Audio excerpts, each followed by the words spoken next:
for those, and please keep in mind that there will be booze at 5 o'clock. So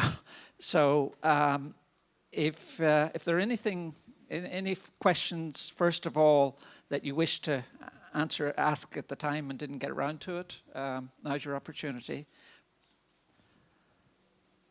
Or if not, I shall set the ball rolling. I think, Jarkko, while you're still into it, where do you see this taking the field of intensive animal production from a consumer's point of view? We've heard that you think the consumer needs to know more, but assuming that we can do a job and teach the consumer more, where do you think we're going to be in 10 years' time with respect to production? Well, as the survey results indicated that the consumers are most concerned about food safety, animal welfare, and antibiotic use issues.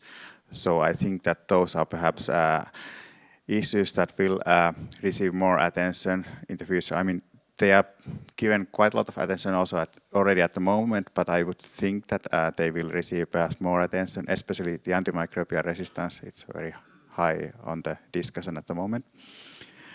And maybe also, like, on one hand, the production can be perhaps standardized furthermore in order to make it more consistent and more efficient and safe. But then on the other hand, also because the consumers are quite diverse, there might be some differentiation, so that different aspects of different quality aspects of production will be elaborated, so that there might be, for instance, increasing number of farms, for instance, elaborating naturalness and like purity and animal welfare issues. Thank you. Tommy, we've heard a lot about intensification and perhaps not a lot about the benefits of it, but there are economic benefits. But where would you see, what diseases would you expect us to see more of under intensive productions, or we may be dealing with semi-intensive productions more, a slight de-intensification. How do you see the disease picture evolving? Yes, indeed, it's a bit polarized, or is getting polarized, getting all kinds of concepts, being a lower amount of the total production. But in a lot of cases, these are types of production with outdoor range, or broilers growing slowly, or getting a more outdoor environment where they are produced. And the same moment you have the intensification, the new barns are getting bigger, are housing more animals on site. So the houses that are built for broilers, in this case, new houses are 40,000 or 60,000 birds. So we could actually have having a poultry production that is more susceptible for diseases because of the outdoor range in a small subset of birds, and getting a higher number of birds in our intensive production regions, because from historical reasons, poultry production is nested in small regions. For sure, in Western Europe, you have, from historical reasons, areas where the land was not fertile enough to do agriculture, that they set pigs and poultry over there. So I think this is one case, so susceptibility for infectious diseases, thinking of Newcastle, thinking of avian influenza or those things. But in the same question, I would like to address those type of diseases linked to the production systems. By further intensification of the production system, you might have certain commensal bacteria that get out of the equilibrium and start to attack their host.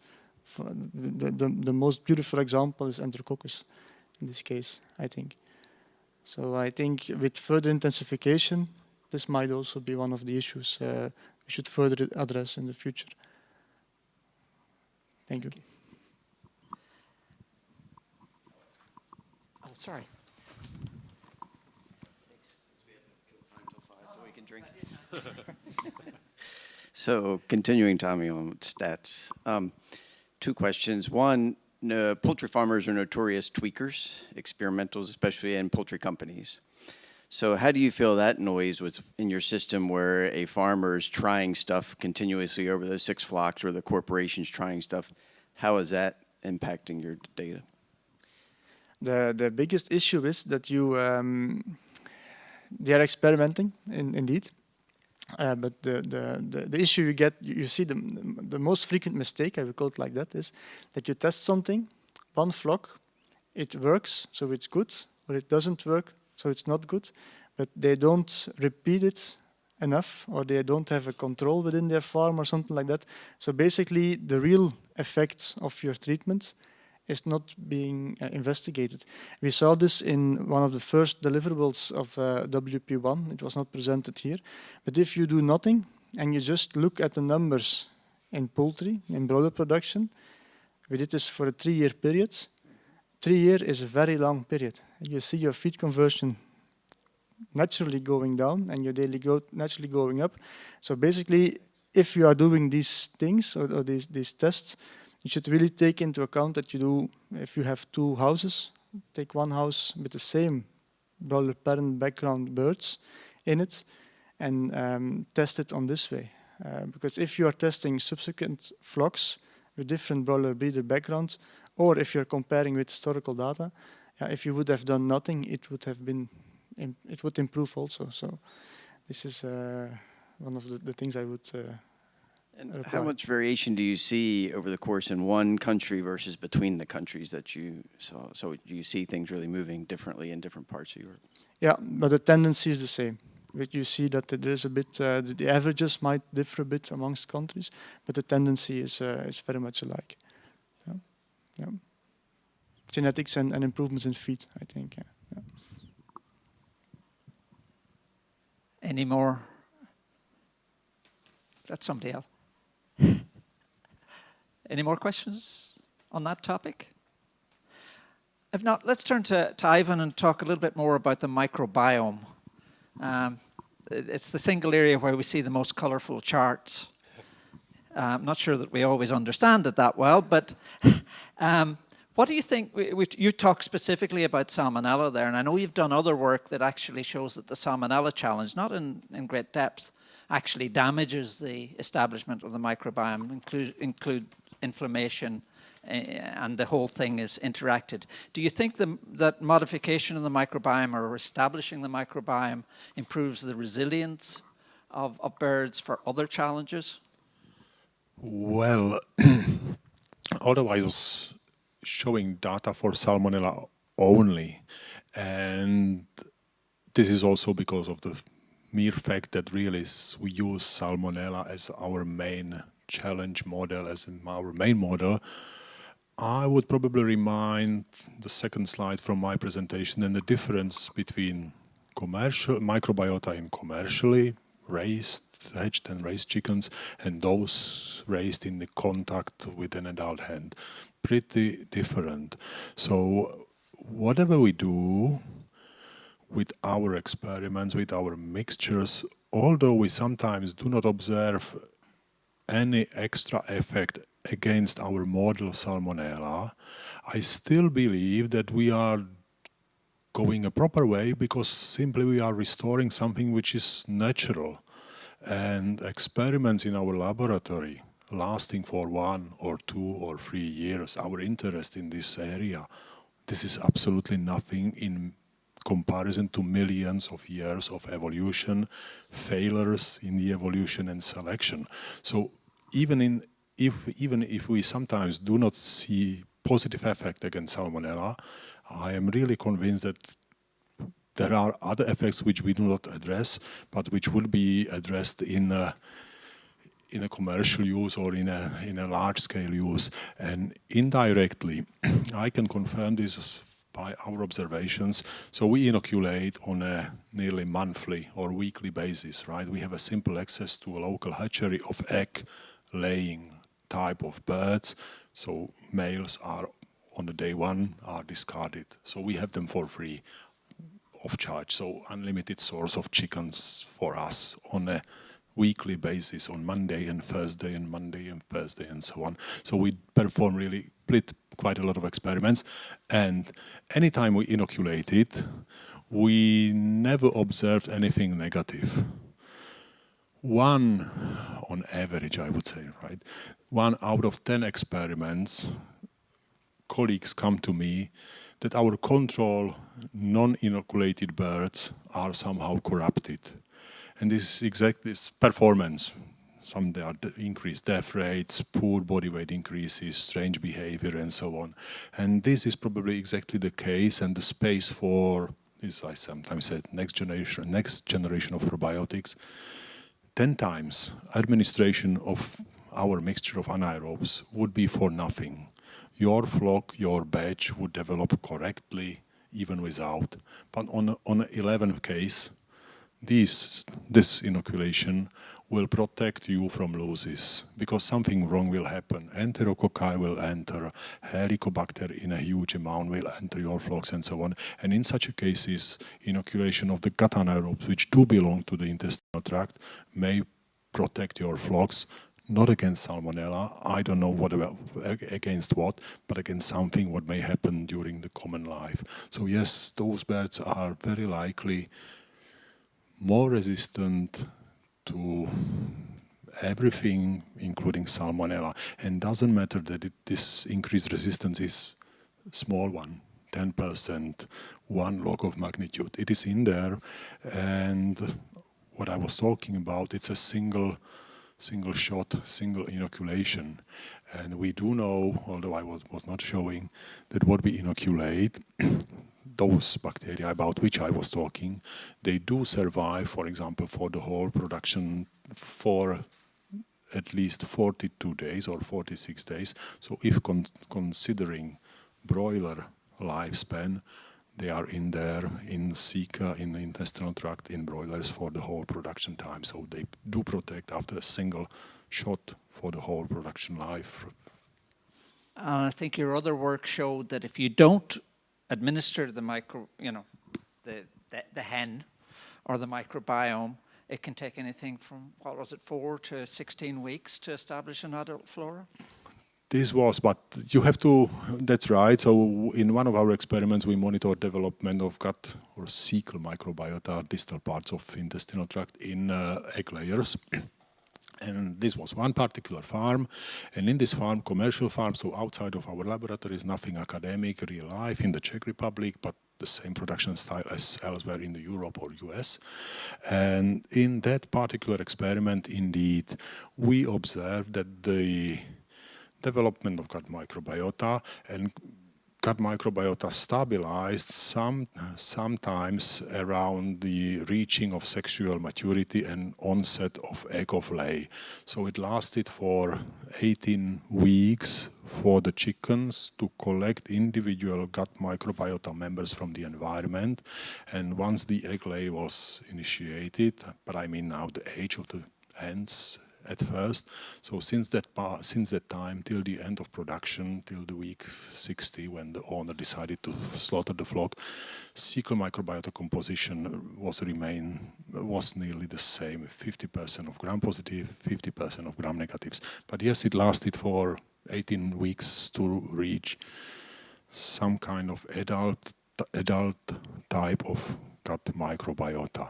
But I have shown, if there is a source, chickens can be colonized within 1 day or 2 days. So it depends on the source, how dirty or clean are your conditions. I'm nowadays, really, last week I wrote some new manuscript, and in there, within discussion, I remind or discuss, and I'm thinking of what were experiments published or performed in academic settings, in academic animal houses like ours.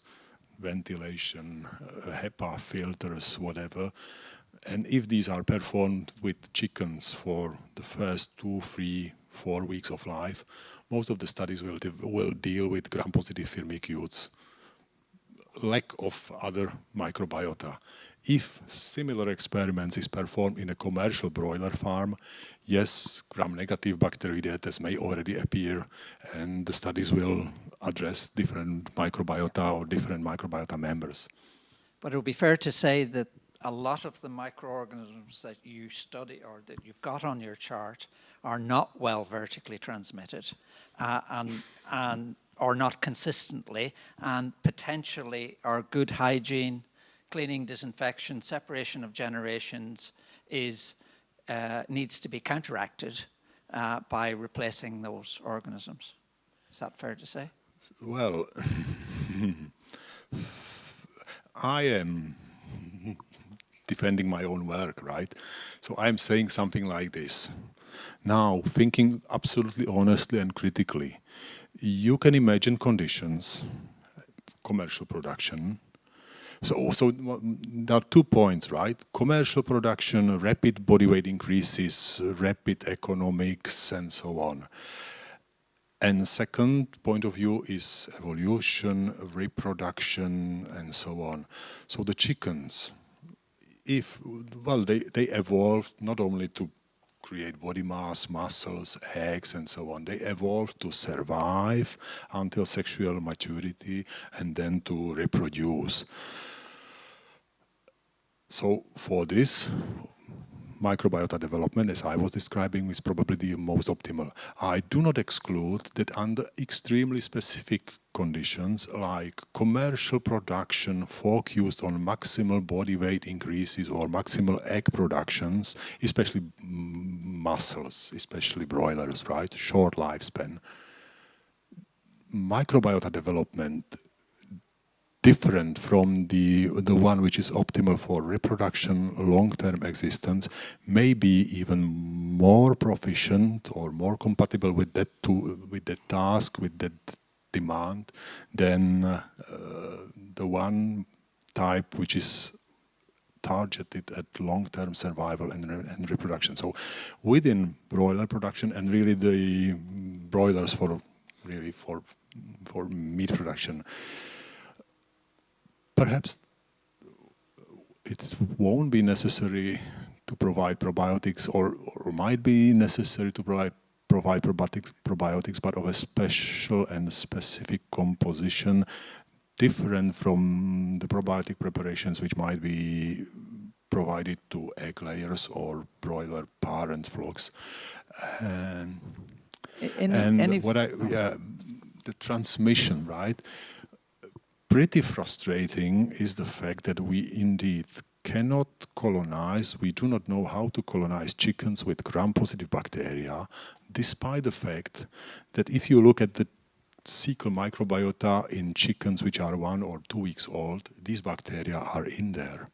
So the nature can do it, environmental sources can do it. There are Roseburia, Dorea, Plautia, Fecalibacterium. But we, when we come with 10 to the 8th of bacterial cells, we can't do this.